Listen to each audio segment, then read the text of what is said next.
Hola, bienvenido al canal de Solución de Problemas. En los videos anteriores hemos hablado sobre cómo hacer una investigación básica y también hemos dicho que si después de ella no has encontrado la causa raíz o la solución, entonces deberás de hacer un equipo de proyectos. Al final del video anterior hablé sobre la necesidad de hablar de comunicación, pero antes de hablar de comunicación he decidido hablar sobre la curva de resistencia, porque cuando tenemos que trabajar con personas, cuando presentamos algo nuevo, pasarán por una curva de resistencia, lo que algunos llaman la resistencia al cambio. Hola, mi nombre es Manuel Iñán y soy Master Black Belt de Six Sigma. Primero fui Black Belt, uno de los primeros Black Belts de General Electric en 1996 en la división de plásticos en México, y después me convertí en Master Black Belt para el negocio de resinas estirénicas de ingeniería en Norteamérica, también en General Electric división plásticos. Después estuve a cargo de la dirección de calidad para General Electric Sistemas Médicos en 1999. He sido consultor por más de 20 años y he ayudado a resolver problemas de calidad y productividad a miles de personas alrededor del mundo. Ahora quiero extender las técnicas y herramientas utilizadas para todos los problemas mediante apoteosis. La visión de apoteosis es: sueño con un mundo que se preocupe menos y se ocupe más, en donde las personas dejen de ser una víctima de las circunstancias y de sus emociones, tomando control de sus vidas para que construyan un mejor futuro para ellas y para las personas que las rodean. En esta sesión, como he dicho, hablaremos sobre la curva de resistencia. Esta curva cuenta con 4 etapas y hablaremos justamente sobre cada una de esas etapas. También hablaré sobre los principios que nos permitirán superar esta curva de manera más rápida y de manera más efectiva, más eficiente, con menos resistencia. En los siguientes videos estaremos hablando sobre las técnicas específicas y las herramientas específicas para cruzar esta curva. En la primera sesión hemos mencionado que tenemos un problema cuando está ocurriendo algo que no debería de ocurrir, o viceversa. Por lo que, para solucionar el problema, debemos cambiar nuestro paradigma dejando de pensar que algo debería de ser de cierta manera, o bien cambiando lo que está ocurriendo. En ambos casos estoy hablando de hacer un cambio. Y por otra parte, Charles Darwin, naturalista y padre de la teoría sobre la evolución, mencionó en el siglo XIX que las especies que prevalecerán en el futuro no son las más grandes ni las más fuertes, sino aquellas que se adaptan más rápidamente al cambio.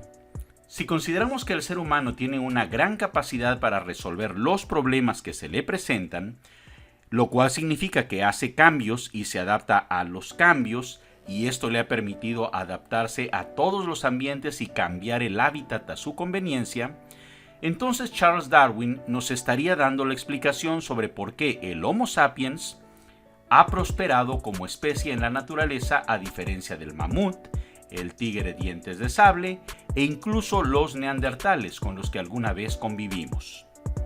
Este proceso de adaptación nunca se detendrá, pues bien nos decía el filósofo alemán Arthur Schopenhauer, también en el siglo XIX. El cambio es la única cosa inmutable. Esta premisa relacionada a la capacidad de adaptación para prosperar es tan válido para el ser humano como especie como para cada individuo en su ámbito personal y profesional, lo cual es expuesto por Spencer Johnson en su libro bestseller ¿Quién se llevó mi queso? Desafortunadamente, estos procesos de cambio y adaptación no están libres de dolor y sufrimiento, pues cualquier cosa nueva que se presenta a cualquier persona generará algún nivel de incertidumbre, lo cual nos lleva a tener que pasar por un proceso para ganar la confianza y certidumbre suficiente que nos permita aceptar e incluso abrazar el cambio. A este proceso lo representaremos mediante un diagrama al cual llamaremos curva de resistencia. En esta curva se muestra que todas las personas pasamos por varias etapas cada que se nos presenta algo nuevo. Si bien hay quienes hacen un símil a la propuesta de Kubler-Ross respecto a las 7 etapas del ciclo emocional por el que pasan las personas cuando tienen una pérdida, nosotros hablaremos de 4 etapas principales: negación, resistencia, indecisión y compromiso. Etapa de negación. Primero, nuestro sistema emocional se queda paralizado y no reaccionamos ante la perspectiva de cambio o lo negamos. Pensamos que en realidad no está ocurriendo, o bien que no tendremos ninguna implicación en él, por lo que tratamos de mantenernos en nuestra zona de confort. Etapa de resistencia. El cambio nos genera incertidumbre, ansiedad e incluso miedo, por lo que reaccionamos con oposición e incluso ira. Buscamos racionalizar para explicar el por qué no deberíamos de cambiar y tratamos de evitarlo. Etapa de indecisión. Debido a que aceptamos que el cambio es inevitable, pero aún no lo aceptamos, podemos deprimirnos o irritarnos.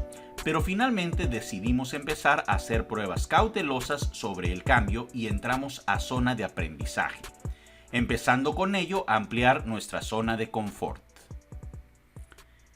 Etapa de compromiso.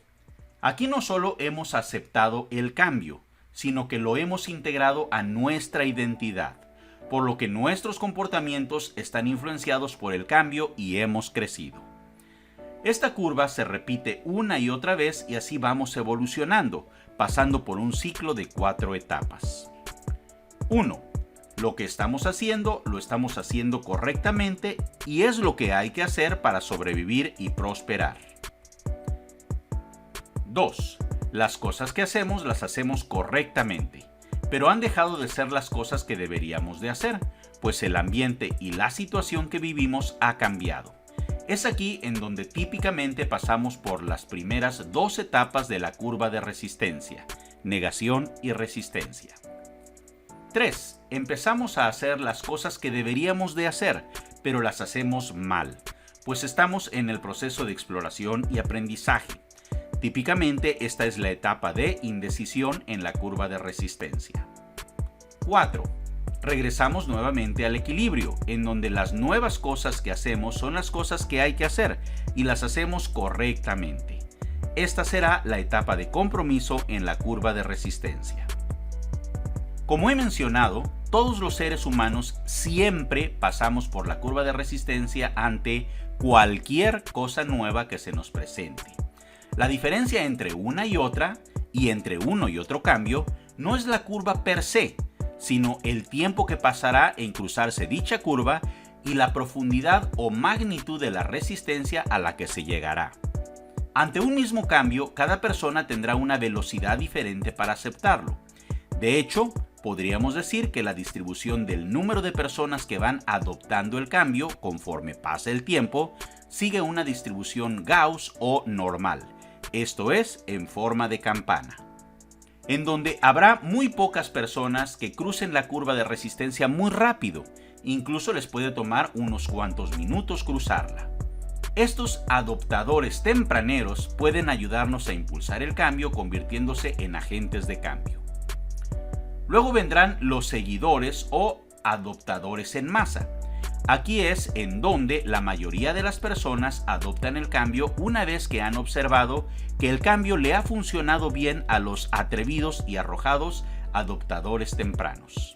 Finalmente, tenemos a los conservadores y tímidos resistentes al cambio o adoptadores tardíos. Generalmente, a estos les ha funcionado bien la situación anterior, por lo que les cuesta más trabajo soltar lo que históricamente les ha funcionado bien y se aferran al status quo.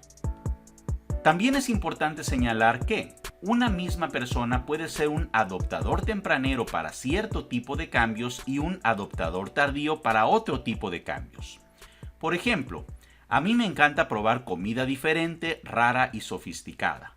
Así que cuando viajo a un lugar nuevo, inmediatamente busco la comida local o regional para probarla.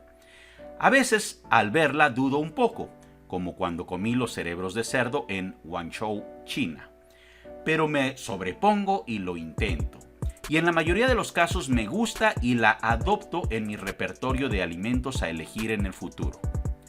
No obstante, por ejemplo, para la tecnología soy bastante más tardío. Nunca he comprado un equipo de Apple, nunca he comprado un iPhone, un iPad, un iPod, una Mac, etc. A pesar de que mi esposa y uno de mis hijos los recomiendan ampliamente. Mi cuenta de correo electrónico es de AOL y la tuve por casi 20 años, hasta que finalmente no se sincronizaba con mi calendario y me vi forzado a sacar una cuenta de Gmail. Algunos hechos sobre la curva de resistencia son: 1. La curva de resistencia no se puede evitar, lo cual significa que no es posible saltar etapas. 2. Algunas personas pueden estancarse en alguna etapa o incluso pueden regresar a alguna etapa anterior, si se incrementa la incertidumbre o se pierde confianza. Si bien la curva de resistencia no se puede evitar, es posible gestionar el cambio mediante estrategias que nos ayuden a reducir la duración que tomará cruzar la curva, así como suavizar la profundidad de la etapa de resistencia. Dichas estrategias básicamente van enfocadas a desarrollar la confianza necesaria para que disminuya la incertidumbre en las personas que están cruzando la curva. Por ello, le hemos añadido a la curva los modelos de comunicación y desarrollo de confianzas. En los siguientes videos de este canal, estaremos hablando sobre dichas estrategias para acelerar el proceso de aceptación del cambio.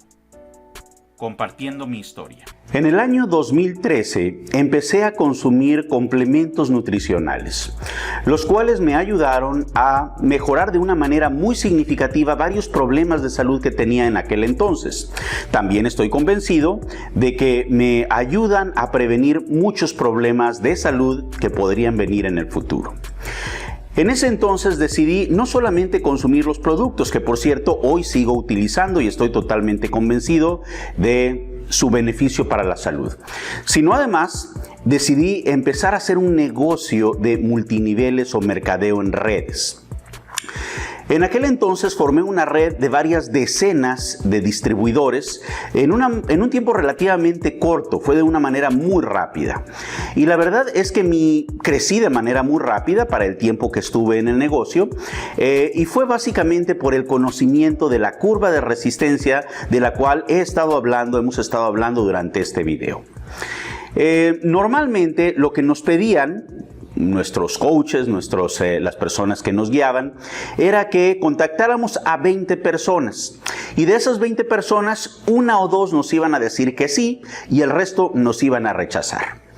Pues bien, en mi caso no sucedía así. En mi caso, 2 de cada 3, estamos hablando casi un 70%, me decía que sí. Pero esto no era de manera inmediata. Lo que ocurría es que efectivamente, en un principio, presentaba el negocio, presentaba el producto y me decían no. Algunos me decían déjame pensarlo. En ese momento de inmediato yo pensaba, están en la etapa 1 de la curva de resistencia, están en la etapa de negación. Y algunos definitivamente me decían no me interesa por cualquier razón. Entonces en ese momento yo pensaba, están en etapa 2 de la curva de resistencia, justamente en resistencia. Así que en lugar de tomar ese no como un no rotundo, un no definitivo, lo que hacía es ir acompañándolos a través de desarrollo de confianzas, a través de comunicación, para que superaran esa curva de resistencia en un tiempo relativamente corto y con relativamente poca profundidad. De esa manera lograba que el 60-70% me dijeran que sí. Entonces, este conocimiento de la curva de resistencia nos permite mejorar en muchos aspectos, ser efectivo en muchos aspectos, pero en este caso mi historia es que me ayudó en el negocio de mercadeo en redes. El negocio de mercadeo en redes creo que es un muy buen negocio. Desafortunadamente pues yo no tenía el tiempo de seguirle dedicando a la construcción de él mismo. Estoy retirado desde hace varios años de él y sigo recibiendo algo de dinero de ese negocio que en algún momento formé, de esa red que en algún momento formé. Pero bueno, mi negocio de consultoría es al cual estoy dedicado y bueno, ahora estoy dedicado al tema de compartir estas técnicas mediante apoteosis para que todos resuelvan problemas. En el video anterior hablamos sobre la necesidad de formar a un equipo de personas para la solución de problemas. Pues bien, todo equipo nuevo de trabajo también va a pasar por la curva de resistencia que hemos descrito, y por lo tanto por las 4 etapas indicadas. Aunque conceptualmente estamos hablando de lo mismo, típicamente estas etapas reciben otro nombre. En inglés se les llama forming, storming, norming y performing. Y nosotros las hemos traducido a formación, tormenta, normar y alto desempeño. A continuación compartiré algunos de los comportamientos y tips recomendados para el facilitador para el desarrollo del equipo y que han sido descritos por P.R. Schultz y B.J. Strebel en su Team Handbook del año 2002.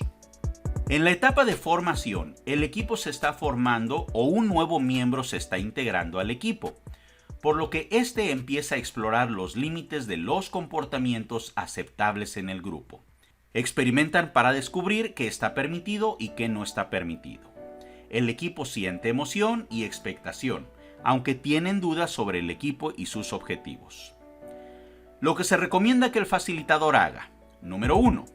Ayude a los miembros del equipo a que se conozcan unos a otros. Número 2. Proveer dirección y propósito y asegurarse de que todos entiendan las metas del equipo. 3. Comprometer a los miembros del equipo a que desarrollen un plan, aclaren las metas y determinen cómo debería el equipo establecer reglas básicas. 4. Proporcionar al equipo toda la información que necesite. En la etapa de tormenta se observa resistencia a hacer las tareas, así como diferentes métodos de trabajo entre los miembros del equipo. Hay grandes diferencias sobre la percepción del éxito del equipo y se observan desacuerdos y competencia entre los miembros del equipo. Lo que se recomienda que haga el facilitador: número 1. Que resuelva los temas de poder y autoridad en el equipo. Número 2. Que desarrolle e implemente acuerdos para la toma de decisiones. 3. Que adapte su papel de forma tal que el equipo pueda trabajar de forma autónoma. 4.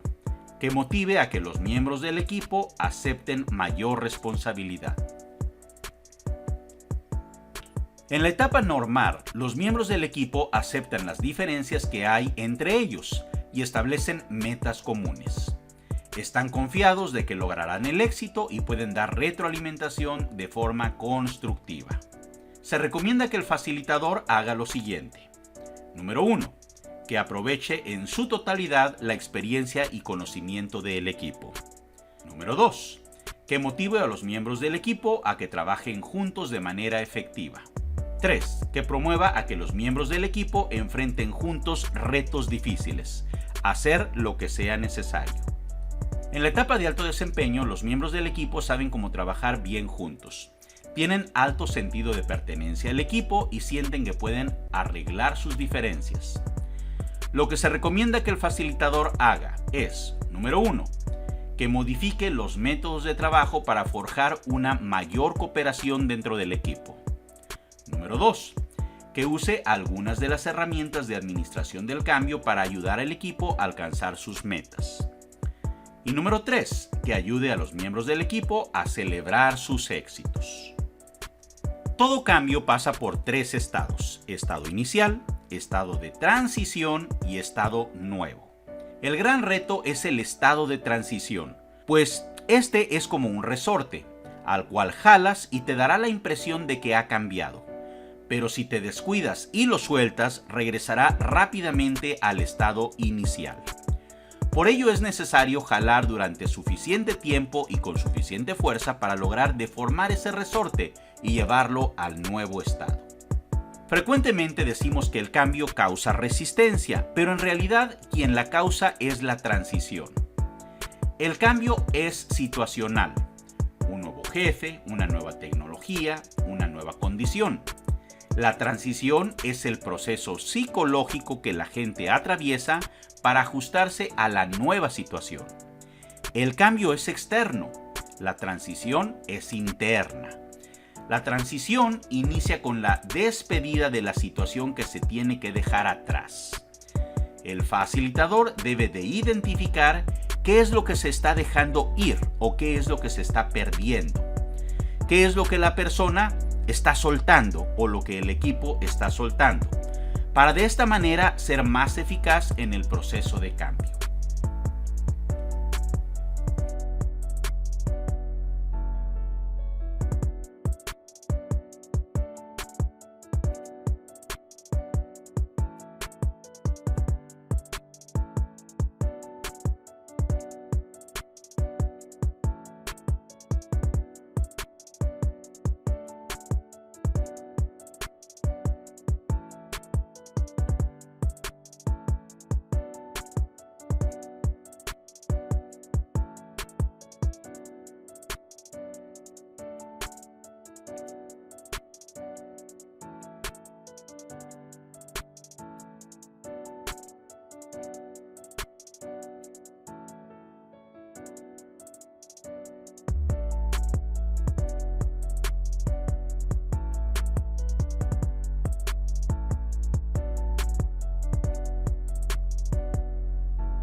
Cada que cualquier cosa nueva se presenta, todos pasamos por una curva de resistencia.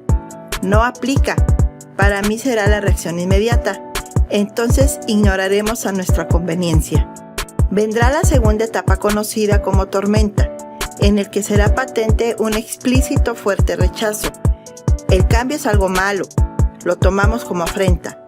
El cambio no es progreso, sino eso es un atraso. Después viene la etapa de indecisión y prueba. Aquí a la propuesta le damos la oportunidad, pero seremos precavidos ante esta cosa nueva, explorando así lo que significa la posibilidad. Finalmente llegamos al compromiso. Lo antes nuevo ha dejado de ser preocupante. Ahora este es el estado inicial de aviso, porque está asumido siendo ya un practicante. Las personas no se resisten al cambio, sino más bien se resisten a ser cambiadas. La transición es interna y ese es el lío. Por la ansiedad, regresamos a las andadas. Los grupos no se salvan de esta famosa curva. Si es mal administrada, te generará una turba. Formación, tormenta, normar y alto desempeño son las etapas que hay que transitar con empeño. La resistencia es un natural mecanismo de defensa, pues todo lo desconocido genera incertidumbre. Mediante comunicación y generación de confianza, será inevitable acelerar el camino hacia la cumbre.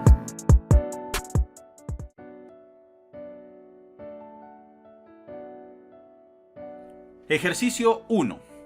Realiza las actividades que se te van solicitando. De ser necesario, pon en pausa el video después de cada solicitud. 1. Considerando al equipo de trabajo para la solución de problemas que has formado en el ejercicio anterior, revisa los comportamientos descritos por P.R. Schultz y B.J. Striebel de su Team Handbook e identifica en cuál de las 4 etapas de desarrollo se encuentra tu equipo: formación, tormenta, normar o alto desempeño.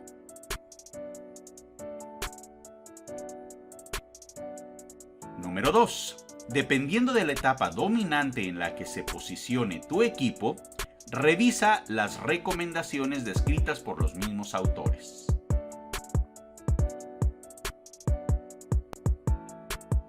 3. Realiza un plan de acción con actividades concretas y fechas compromiso para llevar a tu equipo a la siguiente etapa de desarrollo. 4. Repite el ejercicio hasta que hayas logrado que tu equipo de solución de problemas se encuentre en la etapa de alto desempeño.